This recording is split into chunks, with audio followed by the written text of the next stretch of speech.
Morning সবাইকে। তাহলে আমাদের আজকের ভাইজ্যাক যাত্রার দ্বিতীয় দিন শুরু করছি। 9টা বেজে গেল এখান থেকে বেরাতে বেরাতে। হোটেল তোমাদেরকে দেখিয়েছি আগে, হোটেলের ভাড়া 1200 টাকা নিয়েছে। এখান থেকে 350 কিলোমিটার বাকি আছে ভাইজ্যাক।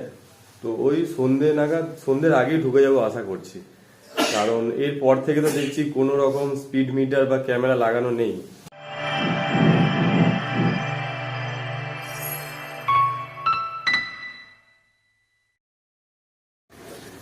গাড়িতে লাগেজগুলো বাঁধা হয়ে গেছে।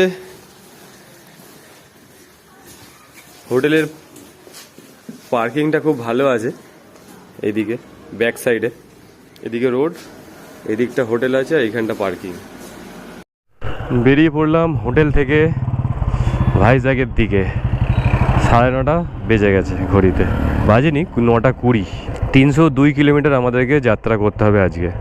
বাঁদিকে হোটেলের উল্টো দিকের গলিতেই ছিল প্রান্ত নিবাস। এখান থেকে 750 মিটারের মধ্যেই হাইওয়ে। দূরে পাহাড় দেখা যাচ্ছে, ক্যামেরায় কতটা বোঝা যাচ্ছে কি জানি। আর পাহাড়ের পাশ দিয়ে হাইওয়ে, মানে এইটা একটা আলাদা নজারা। এমনি আমরা নর্থ সিকিমে যে আবার ট্রেন যাচ্ছে, মালগাড়ি যাচ্ছে, উফ। তার মানে এদিকে ট্রেন যাত্রা কিন্তু দারুণ একটা ভিউ পাওয়া যায়। এতটাই গরম লাগছে, মানে জানুয়ারি মাসের আজকে 11 তারিখ। আমাদের ওখানে তো প্রচণ্ড ঠান্ডা, মানে এক্সট্রিম লেভেলের ঠান্ডা। এখানে তো গরম লাগছে রীতিমতো, গরম লাগছে কি ঘেমে চান হয়ে গেলাম। এই যে ক্যামেরা লাগানো আছে জায়গায় জায়গায়। কালকে রাত্রিবেলা 120 কিলোমিটারের মতো কোনো ক্যামেরা ছিল না, মানে এই রাস্তাটাতে আর কি। প্রচুর জোর টেনে আমরা ঢুকে গেছি, টাইমটা হেভি কভার করে দিয়েছি। আজকেও যদি এরকম ছাড় থাকে স্পিড লিমিটের, তাহলে তো মজাই লেগে যাবে। আমাদের মানে ভুল টাইমে আসা হয়ে গেল, এত ঠান্ডায় আসা উচিত হয়নি আমাদের। মোটামুটি গরমে নালে বর্ষায় আসা উচিত ছিল, তাহলে এই নজারাগুলোর ফুল মজা নিতে পারতাম আমরা এখন আছি চিল্কার পাশে, একদম চিল্কার পাশ দিয়ে যাচ্ছি। চিল্কা হ্রদের বাঁদিকে, এদিকে পুরো সোজা চলে গেলে চিল্কা হ্রদ আছে। কুয়াশার জন্য দেখা যাচ্ছে না, তবে ম্যাপে দেখলে বোঝা যাচ্ছে যে বাঁদিকে গেলে চিল্কা। বেথামপুর 35 kilometre, Visakhapatnam 304 kilometre. তো আমাদের গন্তব্য বিশাখাপত্তনম, 304 কিলোমিটার। মানে আমাদের হোটেল থেকে তো 302 দেখিয়েছিল বললাম। এখন ম্যাপে তো দেখাচ্ছে 288 কিলোমিটার। আমরা RK বিচের লোকেশন সেট করে যাচ্ছি। আমরা এখন আছি ঋষিখোলা রিভারে, ডান দিকে ট্রেন লাইন দূরে। ওহ, দারুণ লাগছে। সকালবেলা এটাই মজা, গাড়ি খালি ছোটাও সকালবেলা ঠান্ডায় ঠান্ডায়। বোর্ডে লেখা আছে গোপালপুর সি বিচ 32 কিলোমিটার। আমরা প্রথমে গোপালপুর সি বিচ মেরেই আসছিলাম রাত্রিবেলা। তো দেখছি যে না, টাইমটা কভার করতে পারবো না, তার উপর রাত হয়ে যাচ্ছে, আমাদের সঙ্গে লেডিসও আছে। ওই কারণে আর রিস্ক নিলাম না, থেকে গেলাম এখানে এরামবাদে। এই যে বাদামি কালারের যে বোর্ডগুলো লেখা আছে, এগুলো সব সরকারি প্রপার্টির বোর্ড। কারণ দেখছি যেগুলো সরকারি প্রপার্টি আছে ওইখানে এই বাদামি কালারের মানে বোর্ডে লেখা আছে। এই যে সাইন 125 কিন্তু আমাদের সাথে পাল্লা দিয়ে ছুটছে একসাথে, কোনো টাইমের হেরফের নেই। যদি কেউ ভেবে থাকে 125 সিসি গাড়ি নিয়ে এসব ট্যুর করা যায় না, ভুল ধারণা। আবার পিলিয়ন নিয়ে ছুটছে, দারুণ। এবারে মজা লাগছে গাড়ি চালাতে। এইদিকে ভুবনেশ্বর পর্যন্ত কিন্তু কাঁদিয়ে দিয়েছে গাড়ি চালাতে গিয়ে আমাদের। এখানে কিন্তু 102 টাকা 61 পয়সা লিটার ভারতে ফুল গাড়ি। তাহলে 610 টাকা তেল ভরলাম। আবার তেল ভরা হয়ে গেছে, 275 কিলোমিটার বাকি আছে RK বিচ। ভালো মাইলেজ দিয়েছে আমার ক্লাসিকে। মানে বাড়ি থেকে এখনো অবধি 600 কিলোমিটার এলাম। 600 কিলোমিটারে তেল লাগলো হচ্ছে 1300 টাকার, মানে মাইলেজ ঠিকঠাকই দিয়েছে। গোপালপুর সি বিচ 21 কিলোমিটার বাকি আছে। ইও স্পিড, আমার স্পিড কত? 50। আমরা কিন্তু 60-এ গাড়ি চালিয়ে 55-60, তাও রাস্তাটা অনেকটা কভার করে ফেললাম। তার একটাই কারণ, আমরা ব্রেকটা কম নিয়েছি, আর যেটুকু ব্রেক নিয়েছি অল্প টাইমের জন্য ব্রেক নিয়েছি। তো এইটা খুব বেশি ম্যাটার করে দেখলাম। কারণ যখন শিলিগুড়িতে যাই, ওখানে রাস্তা আরও ভালো স্পিডে গাড়ি চালানো যায়, কিন্তু আমরা ব্রেকটা বেশি নিয়ে ফেলি তখন, ওই জন্য বেশি রাস্তা কভার করতে পারি না ওইদিকে। মোসাদের দল আমাদের হাই রোডটা হরতাল করে দিয়েছে। ঢাবা, আচ্ছা উড়িয়াতে এরকমভাবে লেখা থাকে ঢাবা। এটা ঢ আর এটা তাহলে ব, সবই একই রকম লাগে দেখতে আমার। ব্রহ্মপুর ডান দিকে। এতক্ষণ ধরে ব্রহ্মপুরের বোর্ড দেখে দেখে মাথা ঘুরে গেছে। এতক্ষণ পরে দেখতে পেলাম যে প্রপার গোপালপুর বিচ হচ্ছে বাঁ দিকে, তার মানে এটা Gopalpur bypass. Ichapuram 30 kilometre, Visakhapatnam 261 kilometre. নাজারা দারুণ বাঁ দিকের, ক্যামেরায় অতটা বোঝা যাবে বলে মনে হয় না, খালি চোখে যা সুন্দর লাগছে দেখতে।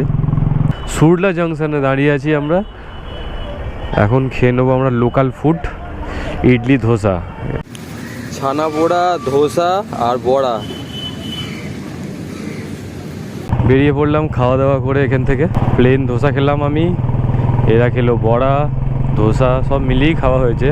আর উড়িষ্যার বিখ্যাত ছানা পোড়া। বাকি আছে কত দেখি, 240 কিলোমিটার মতন বাকি আছে। 50-60 কিলোমিটার গাড়ি চালিয়ে আবার একবার 10 মিনিটের জন্য ব্রেক নেবো, তারপর আবার গাড়ি ছুটিয়ে দেবো। চেষ্টা করছি যত তাড়াতাড়ি পৌঁছানো যায়। এখানে কিন্তু কিছু কিলোমিটার ছাড়া ছাড়াই পেট্রোল পাম্প আছে, পেট্রোল নিয়ে কোনো চিন্তা নেই। 10 মিনিটের ব্রেক নিয়ে নিলাম একটু 50-60 কিলোমিটার চালানোর পর। এখন ঘড়িতে বাজে 12টা 22, 187 কিলোমিটার বাকি আছে আরকে বিচ। যত নিচের দিকে যাচ্ছি মানে দক্ষিণের দিকে, তত ভিউ যেন আরও সুন্দর হয়ে যাচ্ছে। এবারে দুদিকে পাহাড়, একদম ঘন ঘন পাহাড়। মানে চিল্কার পর থেকে যে রাস্তার মানে রোডের মজা গাড়ি চালাবার, আর দুদিকে স্নিক বিউটি অসাধারণ, মানে কোনো কথা হবে না, দারুণ লাগবে। তোমরা যদি প্ল্যান করো ভাইজ্যাগে আসার, করতে পারো, অসাধারণ সুন্দর লাগবে। যতটা সম্ভব আমরা কমসে কম 11খানা মতন টোল প্লাজা পার করে গেছি। এটা মনে হয় 12 নাম্বার কি 13 নাম্বার হবে। লক্ষ্মীপুরম না কিছু একটা লেখা আছে টোল প্লাজাটার নাম, ভালো করে পড়তে পারলাম না। আর এই দেখো কত ভেড়া আসছে, এই বাপরে বাপ, কত ছাগল, ভেড়া নয়, ওই ছাগল আর ভেড়া মিশিয়েই মনে হচ্ছে। এরাই দেশের ভবিষ্যৎ। বাহ, বিউটি আছে। যারা রোড ভালোবাসো, গাড়ি চালাতে ভালোবাসো, তাদের জন্য কিন্তু এই দক্ষিণের দিকের রোড কিন্তু একদম আইডিয়াল রোড। ওহ, এই জায়গার সিনিক বিউটিটা হেভি, কেরালের মতো। চারিদিকে নারকেল গাছ, চাষবাস হয়েছে। উফ, সিনটা খালি দেখো, দেখে মনে হচ্ছে একটা শহর অঞ্চলে এসেছি। সেটা হচ্ছে জায়গাটার নাম মনে হয় টেক্কালি। আর ডান দিকে হচ্ছে সেথাপুরাম, ডান দিকে একটা গ্রামই বলা চলে। বিশাখাপত্তনম 155 কিলোমিটার বাকি আছে, আর আমাদের ম্যাপে 152 কিলোমিটার হচ্ছে আরকে বিচ। ঘড়িতে সময় হচ্ছে 12টা 55, না থামলে 3টে 38-এ পৌঁছে যাব। তবে এখানে কিছুটা ফিলিং, পাহাড়গুলো দেখে পুরুলিয়ার কথা মনে পড়ে যাচ্ছে। পুরুলিয়া, তারপরে বাঁকুড়ার দিকে এরকম ভাইব আছে। আমাদের সামনেই চলে এসেছে মাদাপাম টোল প্লাজা। মানে নামগুলো এমন, একটা নাম তো উচ্চারণই করা যাচ্ছে না। আমরা সবাই দাঁড়িয়ে আছি, প্রচণ্ড গরম, মানে 27 ডিগ্রি টেম্পারেচার দেখাচ্ছে। তাতেই কি গরম, কি গরম। আর মাত্র 110-15 কিলোমিটার মতন বাকি আছে। আর একটু গাড়ি চালিয়ে খেয়ে দিয়ে নিয়ে তারপর আবার গাড়ি চালাবো। আমাদের ব্রেক শেষ হলো, গরমে শেষ হয়ে যাচ্ছি। জ্যাকেট ফ্যাকেট ভেতরে সব খুলে রাখলাম, শুধুমাত্র এটা পরেছি, রাইডিং জ্যাকেটটা। এদিকে এবার আস্তে আস্তে নারকেল গাছের সংখ্যা বাড়ছে যত দক্ষিণের দিকে এগোচ্ছি। তাহলে ভাবছি ফ্যামিলি ধাবাতে খেলে কেমন হয়, ভেজ নন ভেজ দুটোই আছে। খাবি এখানে? বাহ, খাওয়ার জায়গাগুলো তো বেশ সুন্দর, জায়গাটা খুব সুন্দর করে সাজানো আছে। ভেতরে ঢুকি, হাওয়ায় বসি, কি ঠান্ডা।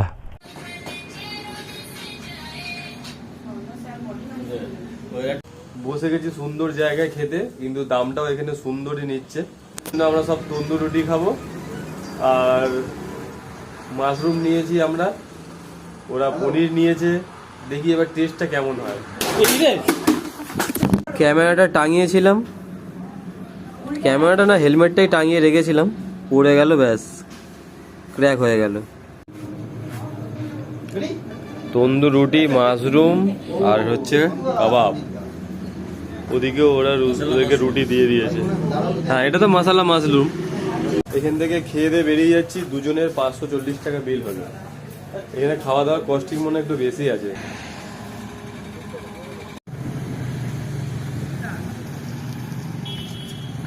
তিনটে 16 বাজে, 103 কিলোমিটার বাকি আছে। খাওয়া দাওয়া করে তাহলে বেরিয়ে পড়লাম আর কে বিচের দিকে। মামা চোখে জল দিচ্ছে, ঘুম পেয়ে যাচ্ছে, বলছে খেয়ে দিয়ে গাড়ি চালাতে চালাতে। ফাঁকা রোড তো, এরকম মনেই হবে। দেখি ওরাও আসছে, ওরাও তাহলে একসাথে এসে যাবে, আপ্পু আর পাপ্পু। দাঁড়িয়ে পড়েছি, রেস্ট আবার 5 মিনিট পরে আবার বেরিয়ে পড়বো। ঘুম পেয়ে যাচ্ছে, গরমের জন্য তোর ঘুম পাচ্ছে, টায়ার্ড হয়ে যাচ্ছি। তাহলে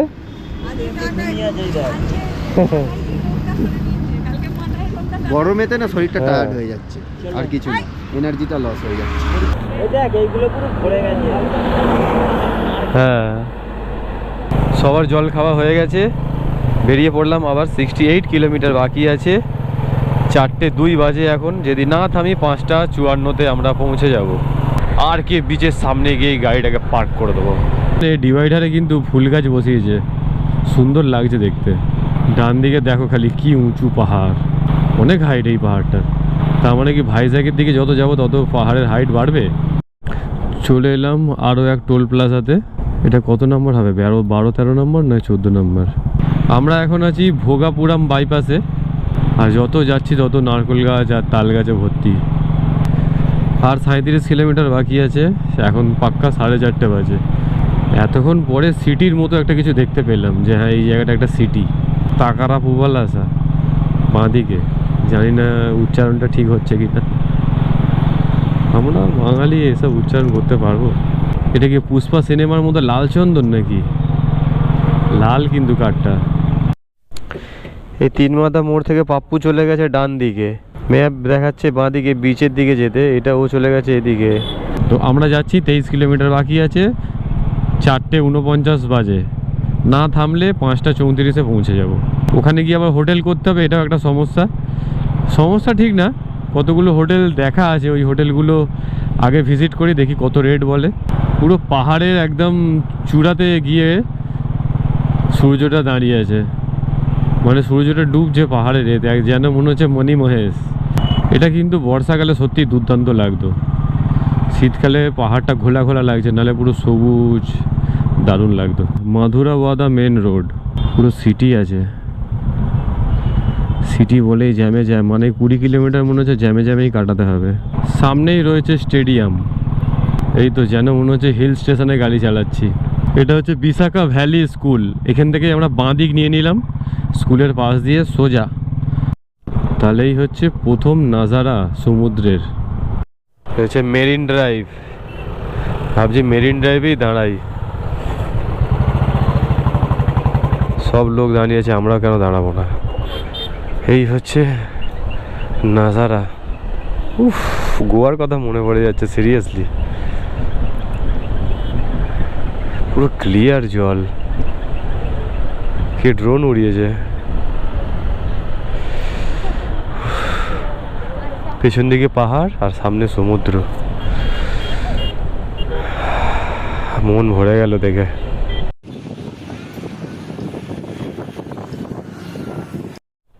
এই বাঁ দিকেই হচ্ছে 1080 পার্ক। পার্কে বিচ আর 2 কিলোমিটার বাকি আছে। এটা বিচ রোড, একদম পুরীরই মতো সাজানো গোছানো, রেস্টুরেন্টে ভর্তি, হোটেলে ভর্তি। গিয়ে হোটেলটা খুঁজতে হবে আগে। এখানে যা হোটেল আছে অনেক টাকা রেট আমার মনে হচ্ছে।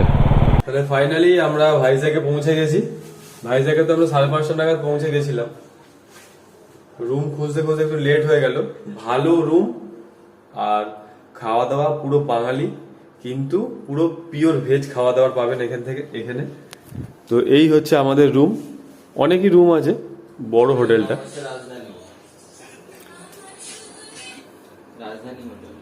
আমাদের 3 জনের পুরো জিনিসপত্র ছড়িয়ে পড়ে আছে। হোটেলের নাম হচ্ছে রাজধানী হোটেল, কার্ডটা আমি দিয়ে দেবো, দেখিয়ে দেবো। জ্যাকেটগুলো আমরা এখানে টাঙিয়ে রেখেছি কাবার্ডের মধ্যে। এখানে একটা আয়না আছে, আর এইটা হচ্ছে এন্ট্রি পয়েন্ট, এইটা হচ্ছে টয়লেট, পরিষ্কার পরিচ্ছন্ন, গিজারের এখানে দরকার নেই, এখানে গিজারের কোনো দরকার নেই। তার কারণ হচ্ছে এখানে আমাদের ওখানে তো এখন 12-13 ডিগ্রি চলছে কলকাতাতে, এখানে গরমে পাখা চলছে। এই দেখুন পাখা চালিয়ে রেখেছি, পাখা ছাড়া থাকা যাচ্ছে না। এখানে লোক বলছে যে এখানে নাকি খুব ঠান্ডা পড়েছে এবছর। তো যাই হোক, কাল সকালবেলা পরপর জায়গাগুলো দেখবো, এর জন্য আমরা লিস্ট বানিয়ে এনেছিলাম। তাছাড়াও এখানে কিন্তু এই মালটা দিয়ে গেছে আমাদেরকে, এই চারটা দেখে ঘুরতে পারেন এরকম বললো। আর খাওয়া দাওয়াটা তো পুরো ভালো খাওয়া দাওয়ার, ভাত আলু ভাজা পুরো থালি সিস্টেম আছে, 140 টাকা। কিন্তু ভেজ আইটেম, নন ভেজ কিন্তু এই হোটেলে পাবেন না, হোটেলের বাইরে অনেক আছে। বিচ থেকে হোটেলটা 4 কিলোমিটার দূরে অবস্থিত। এইটা হচ্ছে দাওয়া গার্ডেন জায়গাটার নাম। এই দাওয়া গার্ডেন জায়গাটার মধ্যেই হোটেলটা আছে। আমরা যতগুলো হোটেল সার্চ করলাম মোটামুটি 1000-1200 টাকায় খুঁজছিলাম, কিন্তু 1000-1200 টাকা পাওয়াটা খুব চাপ। আমাদের থেকে 1200 টাকা নিয়েছে, কিন্তু 1300 টাকা রেট বলেছিল। সমুদ্রের ধারে যদি থাকতে চাও তাহলে কিন্তু প্রচুর টাকা ভাড়া, মানে মিনিমাম 2500-3000 টাকা লাগবে। তারপর ওপরে তো আছেই। তো তাহলে ব্লগ এখানেই এন্ড করছি, কাল সকালবেলা পরের দিনের ব্লগ চালু করব। আপাতত গুড নাইট, সবাই ভালো থাকবেন, টাটা। আর ভাইজ্যাগে 3 দিনে কোন কোন জায়গায় আমরা ঘুরে দেখলাম, তুমি বা কোন কোন জায়গায় ঘুরে দেখবে, এটা দেখার জন্য কিন্তু চ্যানেলটাকে সাবস্ক্রাইব করে রাখতে হবে। আর ভিডিওটা ভালো লাগলে লাইক একটা করে দেবে, আর বেশি ভালো লাগলে বন্ধুদের সাথে শেয়ারও করে দেবে। ধন্যবাদ।